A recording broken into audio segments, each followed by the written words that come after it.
जाते हैं, लेकिन त्रिपुरी सुंदरी का भी महात्म्य नर्मदा पुराण में दिया है कि एक बार देवताओं में दैत्यों में युद्ध हुआ, घनघोर युद्ध छिड़ गया दोनों में, देवताओं में। लेकिन दैत्यों से, राक्षसों से, दानव से देवता हारने लगे, हार करके इधर उधर जाने लगे। भगवान शंकर विचार करने लगे कि जो दैत्य हैं, बलशाली हैं, इनसे कैसा जीता जाए।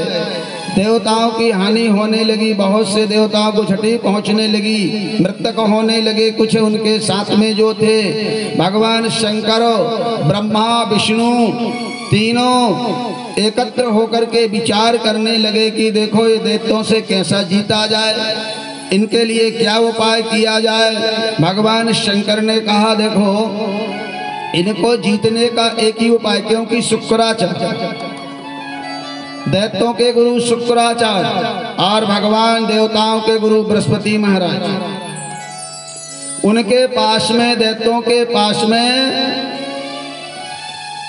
एक कुंड बना हुआ था। ऐसा कुंड बना था, उसमें अमृत भरा हुआ था।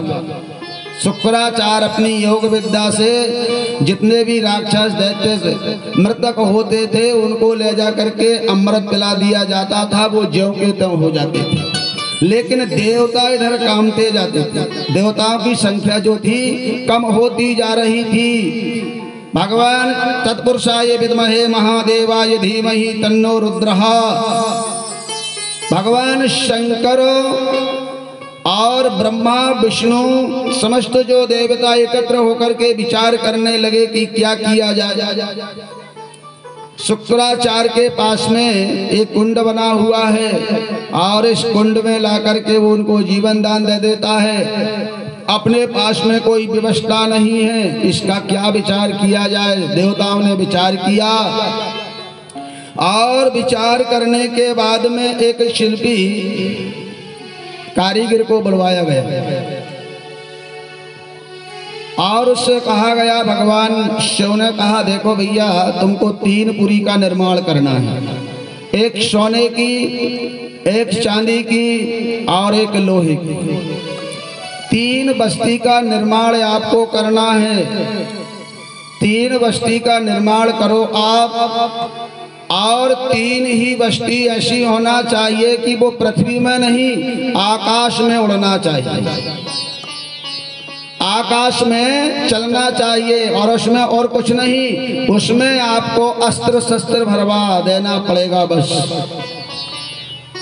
और जो शिल्पी नाम का जो कारीगर था उसने 3 का निर्माण किया, 3 पुरी, सोना चांदी लोहा। भगवान शंकर ने ब्रह्मा जी से कहा कि अब पुरी का निर्माण तो हो गया, लेकिन अब इसमें क्या और औजार किया जाएगा, क्या विचार किया जाएगा और क्या लगेगा। भगवान शंकर ne कहा देखो ब्रह्मा और विष्णु तुम दोनों यहाँ कुछ कार्य के लिए सोचो, इस पुरी में तो मैं निवास करूंगा। ब्रह्मा जी, भगवान शंकर ने ब्रह्मा जी से कहा कि जो अमृत का कुंड है इसको शोषण करने का उपाय सोचो। जब तक ये अमृत कुंड समाप्त नहीं होगा तब तक हमारा काम बनने वाला नहीं। क्या विचार किया जाए। ब्रह्मा जी ने कहा भगवान विष्णु से कि तुम एक पतली दुबली गाय बन जाओ, बिल्कुल पतली दुबली, इतनी पतली दुबली गाय बन जाओ कि यदि थोड़ी तेज हवा आ जाए तो आप उड़ सको। भगवान विष्णु ने कहा ठीक, मैं पतली दुबली एक गाय का रूप ले लेता हूँ। और ब्रह्मा जी से कहा कि तुम एक बछड़ा बन जाओ। ब्रह्मा जी बछड़ा बन गए, भगवान विष्णु एक पतली दुबली गाय बन गए। और भगवान शंकर ने कहा जब तुम दोनों बन जाओगे और जब वहां जाकर के तुम अमृत का पान करोगे फिर बाकी काम मेरे ऊपर है। ब्रह्मा जी बछड़ा बने हुए हैं और भगवान विष्णु एक पतली दुबली गाय। और कहाँ जा रहे हैं? जहाँ पर अमृत का कुंड भरा हुआ था।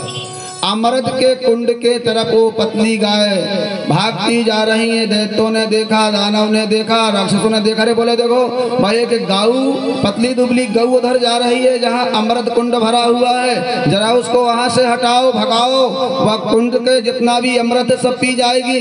अरे कुछ लोगों ने कहा भैया देखो कितनी पतली दुबली है, कितना पिएगी, जान लो, जाने तो कितना पिएगी, इतनी पतली दुबली गौ माता है, उसको क्या मारने से फायदा है, जितना उसको लगेगा पी करके भाग जाएगी क्योंकि बहुत पतली दुबली है। तो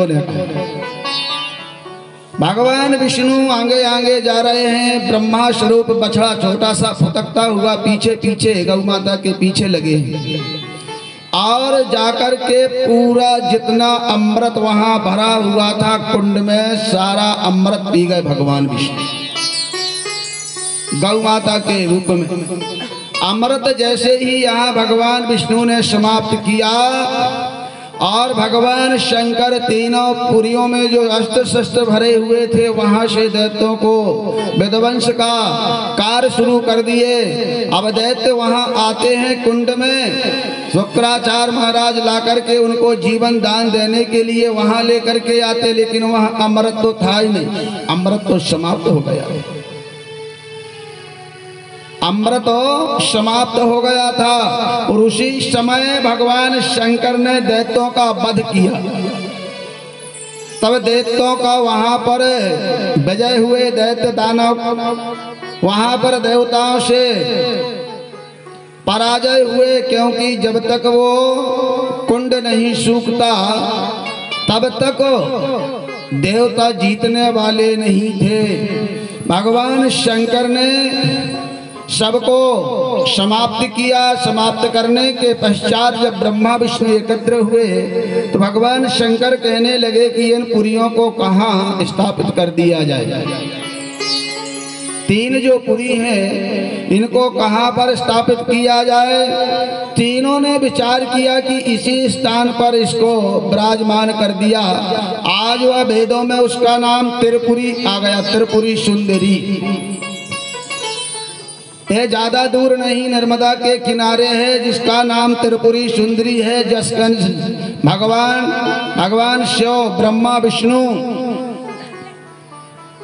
विष्णु भगवान शंकर, इन तीनों के विचार से वहां पर शिव धाम स्वरूप है और वो माता का स्थान के रूप में आज भी नर्मदा पुराण में दिया है कि ये त्रिपुरी सुंदरी मैया विराजमान हैं। जिनको संतान का योग ना बने, जिनको संतान का योग ना हो, जिनको ज्यादा भूत प्रीत दानव यदि परेशान करते हो तो उस स्थान में जाकर के दर्शन करना चाहिए, क्योंकि दैत्य दानव को मार करके उनसे जीत करके ही वह स्थान का निर्माण हुआ था। मार्कंडेय जी महाराज कहते हैं कि वो मनुष्य वहां जाकर के वंदना करे, प्रार्थना करे तो उसके सभी कार्य पूर्ण हो जाएंगे।